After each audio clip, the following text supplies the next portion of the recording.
Il y a plus de 4 ans, la répression du printemps arabe par le régime de Bachar el-Assad s'est transformée en guerre civile. Depuis 4 ans et demi, les violences et les crimes perpétrés en Syrie, et par ce régime, et par les combattants de l'État islamique, ont conduit à une crise sans précédent. Et je veux ici en rappeler l'ampleur et la gravité. Plus de 220 000 personnes, dont 31 000 enfants, ont trouvé la mort en Syrie. 4 millions de Syriens ont dû quitter leur pays et sont aujourd'hui réfugiés, d'abord et avant tout dans les pays voisins, le Liban, la Jordanie et la Turquie. 7,5 millions de civils sont déplacés dans leur propre pays et ce chiffre pourrait franchir la barre des 9 millions d'ici la fin de l'année. Ce mouvement de réfugiés, jetés sur les routes de l'exil par cette guerre, touche maintenant l'Europe. De l'aveu du coordinateur de l'action humanitaire des Nations Unies en Syrie, l'Europe pourrait bientôt être confrontée à une crise des réfugiés similaire à celle qui a conduit à la création du Haut Comité aux réfugiés. Il s'agissait à l'époque, rappelons-le, de venir en aide aux populations déplacées par la Seconde Guerre mondiale. Les conséquences de la crise syrienne sont manifestes partout en Europe, avec l'afflux massif de réfugiés que connaît notre continent et qui appelle, de la part de tous les États de l'Union européenne, une réaction d'humanité, de solidarité et de responsabilité. Il faut pour cela plus d'Europe, plus de coordination européenne et non pas moins d'Europe et non pas du repli national et nationaliste. L'attitude de certains États européens est inacceptable parce qu'elle est contraire à l'idée même du projet européen. Mais la crise syrienne a également ses ramifications en France. La Syrie est devenue la destination privilégiée des jeunes Français en voie de radicalisation. Et elle demeure un des creusets du djihadisme international qui a tragiquement frappé la France il y a 9 mois et plusieurs fois depuis. Dans ce contexte, le président de la République a annoncé la semaine dernière l'autorisation de vol de reconnaissance au-dessus de la Syrie, alors que la participation militaire de la France était jusqu'alors circonscrite au territoire irakien. Je tiens tout d'abord à mon tour, Monsieur le Premier ministre, à m'associer à votre hommage, au nom de mon groupe, à l'action des soldats français qui assurent la présence française sur ce territoire si difficile. La décision du président de la République nous semble relever du bon sens. D'abord parce qu'il était incohérent de concentrer les frappes sur l'Irak alors que la puissance de l'État islamique, ses centres opérationnels, ses postes de commandement sont en grande partie situés en Syrie. Ensuite, parce que les informations que permettront de recueillir ces vols constituent un atout non négligeable pour évaluer les forces en présence et adapter notre stratégie. Enfin, parce qu'une présence aérienne, dans la mesure où elle matérialise la possibilité d'une riposte, peut amener à une négociation favorable. Aussi, mes chers collègues, la question qui se pose aujourd'hui n'est pas d'abord celle des moyens, mais celle de la stratégie. À quelle logique la France obéit-elle en engageant des capacités aériennes en Syrie? Quels sont les objectifs militaires ou politiques poursuivis? C'est à ces questions que le débat parlementaire d'aujourd'hui doit permettre de répondre. Depuis plusieurs jours, certains collègues de l'opposition plaident en faveur d'une intervention militaire française au sol. Mais encore faut-il préciser les contours d'un tel scénario. Depuis 1 an, les différentes composantes de la coalition ne parviennent pas à s'accorder sur les finalités de l'opération. Dispersée, l'action militaire se limite à des manœuvres d'endiguement et ne peut permettre un recul durable de l'État islamique alors que celui-ci continue à mettre en œuvre son projet totalitaire. De plus, l'imbrication des problématiques territoriales, ethniques et religieuses empêche les puissances régionales de s'accorder sur un relais au sol. Par ailleurs, si l'intervention terrestre devait être assumée par la coalition internationale, encore faudrait-il que des partenaires soient disposés à fournir les moyens humains, budgétaires et matériels nécessaires à un engagement de telle ampleur.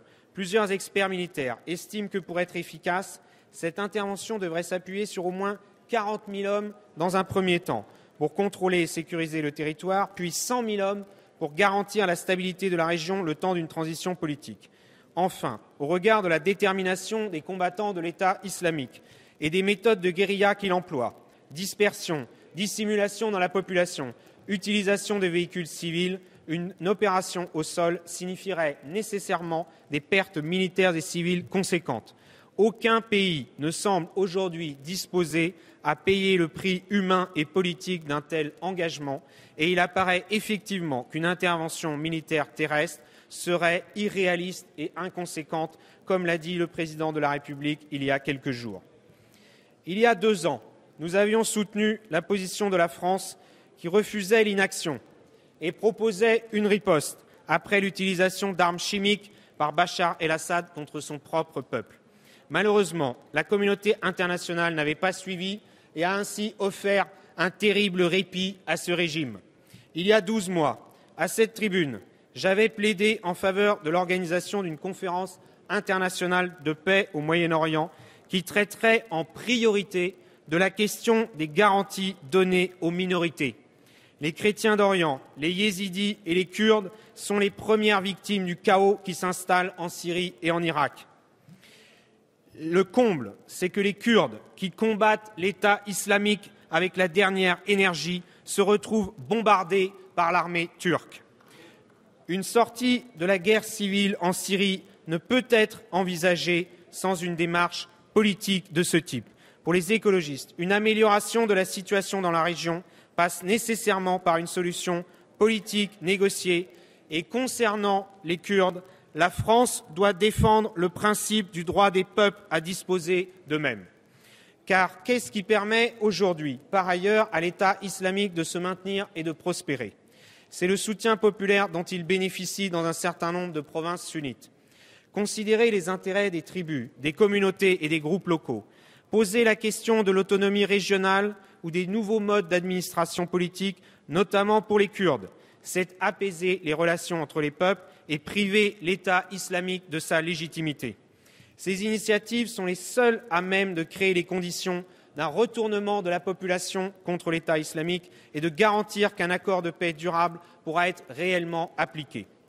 Cette conférence internationale devrait réunir toutes les parties prenantes, les États-Unis et l'Union européenne, dont la France bien sûr, mais aussi les États arabes de la région, les monarchies du Golfe, la Turquie et l'Iran, qui a vocation maintenant à réintégrer la communauté internationale depuis la signature de l'accord sur le nucléaire civil et militaire. La Russie doit également prendre sa part dans les négociations. La semaine dernière, le président de la République a indiqué que pour la première fois, depuis de nombreux mois, les accords de Minsk sur l'Ukraine étaient en passe d'être respectés. Cette nouvelle donne doit permettre de placer la Russie devant ses responsabilités. Son soutien constant et important au régime syrien, avec celui de l'Iran, est en effet ce qui a permis à Bachar el-Assad de se maintenir au pouvoir. La presse s'est par ailleurs fait l'écho d'une présence militaire russe renforcée ces derniers jours sur le territoire syrien. Des avions de transport auraient atterri à l'aéroport Bachar el-Assad. Des bâtiments de débarquement de chars auraient accosté au port de Tartous. Ces initiatives doivent être prises avec le plus grand sérieux. Si la Russie souhaite reprendre sa place de grande puissance dans la communauté internationale et s'assurer demain une présence au Moyen-Orient, alors nous disposons de leviers pour engager avec elle de nouvelles tractations diplomatiques, ce qui ne s'apparente pas, mes chers collègues de l'opposition, à une nouvelle alliance, mais plutôt à un nouveau bras de fer. À propos du conflit syrien, un colonel de l'armée française, spécialiste des questions de doctrine militaire, Michel Goya, écrivait récemment « Il n'existe fondamentalement que 2 manières de terminer une guerre. La négociation, plus ou moins explicite, ou la destruction de l'un des camps. À défaut de pouvoir ou de souhaiter nous engager dans la deuxième option, nous devons aujourd'hui résolument nous engager dans la première. » Merci de votre attention.